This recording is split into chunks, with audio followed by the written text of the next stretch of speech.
Chapter 35 The Winter at Queen's. Anne's homesickness wore off, greatly helped in the wearing by her weekend visits home. As long as the open weather lasted, the Avonlea students went out to Carmody on the New Branch Railway every Friday night. Diana and several other Avonlea young folks were generally on hand to meet them, and they all walked over to Avonlea in a merry party. Anne thought those Friday evening gypsyings over the autumnal hills in the crisp golden air, with the home lights of Avonlea twinkling beyond, were the best and dearest hours in the whole week. Gilbert Blythe nearly always walked with Ruby Gillis, and carried her satchel for her. Ruby was a very handsome young lady, now thinking herself quite as grown up as she really was. She wore her skirts as long as her mother would let her, and did her hair up in town, though she had to take it down when she went home. She had large, bright blue eyes, a brilliant complexion, and a plump, showy figure. She laughed a great deal, was cheerful and good-tempered, and enjoyed the pleasant things of life frankly. "But I shouldn't think she was the sort of girl Gilbert would like," whispered Jane to Anne. Anne did not think so either, but she would not have said so for the Avery scholarship.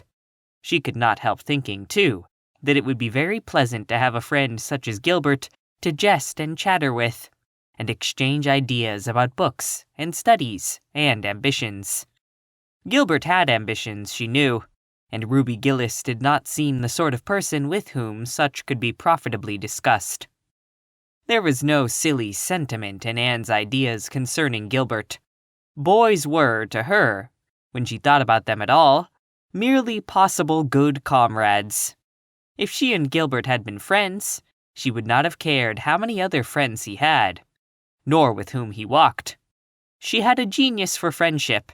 Girl friends she had in plenty, but she had a vague consciousness that masculine friendship might also be a good thing, to round out one's conceptions of companionship and furnish broader standpoints of judgment and comparison. Not that Anne could have put her feelings on the matter into just such clear definition, but she thought that if Gilbert had ever walked home with her from the train, over the crisp fields and along the ferny byways, they might have had many and merry and interesting conversations about the new world that was opening around them, and their hopes and ambitions therein. Gilbert was a clever young fellow, with his own thoughts about things, and a determination to get the best out of life, and put the best into it. Ruby Gillis told Jane Andrews that she didn't understand half the things Gilbert Blythe said.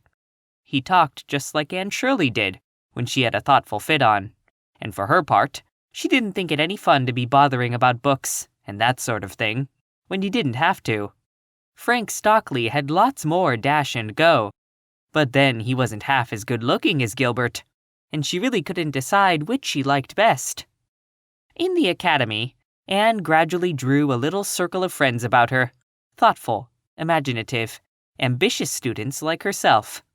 With the rose-red girl, Stella Maynard, and the dream girl, Priscilla Grant, she soon became intimate, finding the latter pale, spiritual-looking maiden to be full to the brim of mischief and pranks and fun, while the vivid black-eyed Stella had a heart full of wistful dreams and fancies, as aerial and rainbow-like as Anne's own. After the Christmas holidays, the Avonlea students gave up going home on Fridays and settled down to hard work. By this time, all the Queen's scholars had gravitated into their own places in the ranks, and the various classes had assumed distinct and settled shadings of individuality. Certain facts had become generally accepted. It was admitted that the medal contestants had practically narrowed down to 3: Gilbert Blythe, Anne Shirley, and Lewis Wilson. The Avery scholarship was more doubtful, any one of a certain 6 being a possible winner. The bronze medal for mathematics was considered as good as won by a fat, funny little up-country boy with a bumpy forehead and a patched coat. Ruby Gillis was the handsomest girl of the year at the academy. In the second-year classes, Stella Maynard carried off the palm for beauty, with small but critical minority in favor of Anne Shirley. Ethel Marr was admitted by all competent judges to have the most stylish modes of hairdressing, and Jane Andrews, plain, plodding, conscientious Jane, carried off the honors in the domestic science course. Even Josie Pye attained a certain preeminence as the sharpest-tongued young lady in attendance at Queen's. So it may be fairly stated that Miss Stacy's old pupils held their own in the wider arena of the academical course. Anne worked hard and steadily. Her rivalry with Gilbert was as intense as it had ever been in Avonlea School, although it was not known in the class at large. But somehow, the bitterness had gone out of it. Anne no longer wished to win for the sake of defeating Gilbert.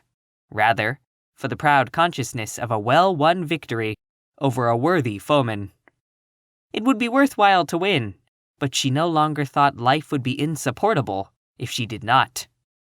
In spite of lessons, the students found opportunities for pleasant times. Anne spent many of her spare hours at Beechwood, and generally ate her Sunday dinners there, and went to church with Miss Barry. The latter was, as she admitted, growing old, but her black eyes were not dim, nor the vigor of her tongue in the least abated. But she never sharpened the latter on Anne, who continued to be a prime favorite with the critical old lady. "That Anne girl improves all the time," she said. "I get tired of other girls. There is such a provoking and eternal sameness about them. Anne has as many shades as a rainbow, and every shade is the prettiest while it lasts. I don't know that she is as amusing as she was when she was a child, but she makes me love her, and I like people who make me love them. It saves me so much trouble in making myself love them." Then, almost before anybody realized it, spring had come. Out in Avonlea, the Mayflowers were peeping pinkly out on the sere barrens, where snow wreaths lingered, and the mist of green was on the woods and in the valleys. But in Charlottetown, harassed Queen's students thought and talked only of examinations. "It doesn't seem possible that the term is nearly over," said Anne. "Why, last fall it seemed so long to look forward to. A whole winter of studies and classes. And here we are, with the exams looming up next week. Girls, sometimes I feel as if those exams meant everything. But when I look at the big buds swelling on those chestnut trees, and the misty blue air at the end of the streets, they don't seem half so important." Jane and Ruby and Josie, who had dropped in, did not take this view of it. To them, the coming examinations were constantly very important indeed. Far more important than chestnut buds or Maytime hazes. It was all very well for Anne, who was sure of passing at least, to have her moments of belittling them. But when your whole future depended on them, as the girls truly thought theirs did, you could not regard them philosophically. "I've lost 7 pounds in the last 2 weeks, sighed Jane. "It's no use to say don't worry. I will worry. Worrying helps you some. It seems as if you were doing something when you're worrying. It would be dreadful if I failed to get my license after going to Queen's all winter and spending so much money." "I don't care," said Josie Pye. "If I don't pass this year, I'm coming back next. My father can afford to send me.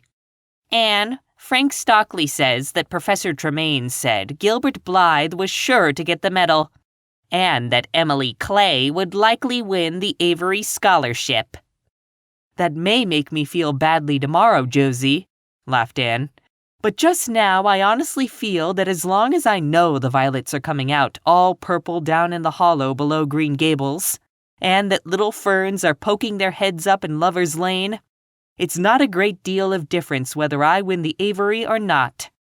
I've done my best, and I begin to understand what is meant by the joy of the strife. Next to trying and winning, the best thing is trying and failing. Girls, don't talk about exams. Look at that arch of pale green sky over those houses, and picture to yourself what it must look like over the purpley dark beech woods back of Avonlea." "What are you going to wear for commencement, Jane?" asked Ruby practically. Jane and Josie both answered at once, and the chatter drifted into a side eddy of fashions. But Anne, with her elbows on the windowsill, her soft cheek laid against her clasped hands, and her eyes filled with visions, looked out unheedingly across city roof and spire to that glorious dome of sunset sky, and wove her dreams of a possible future from the golden tissue of youth's own optimism. All the beyond was hers, with its possibilities lurking rosily in the oncoming years, each year a rose of promise to be woven into an immortal chaplet.